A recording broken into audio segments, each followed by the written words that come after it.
Hello, my name is HdM I started HdM Gallery in Beijing 10 years ago. We opened London Gallery 2 years ago. So we have now 3 spaces, one in Hangzhou, the other one in Beijing, and the third one in London. Haiwen, he's one of the few modern abstract Chinese painter. Modern meaning that he was active from the 40s, so after the war and during the war in his practice.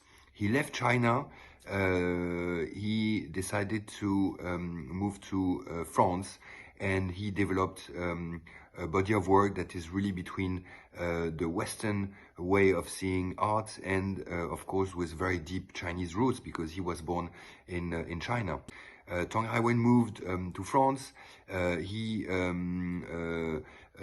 developed his very Chinese way of painting in France, but with a very strong influence from the school he attended in Paris.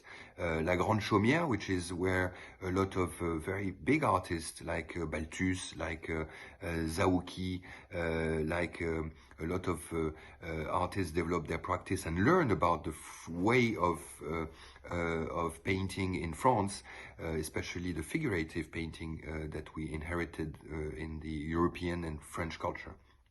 Tang Haiwen, after that, decided to stay in France and developed a practice between the Asian way of painting and the European way of painting that he learned in Paris. He moved in the south of France and lived quite isolated.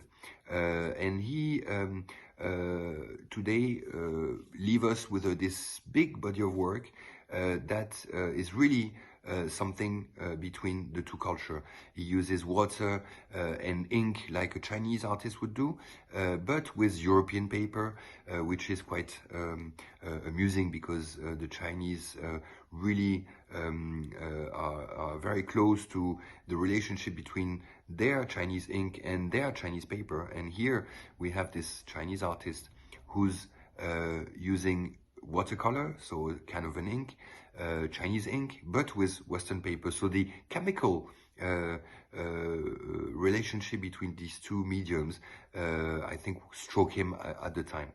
And then the second thing I would say about him is that, about these works, is that they are between abstraction and figuration, so between what he learned in France and what he's coming from, China.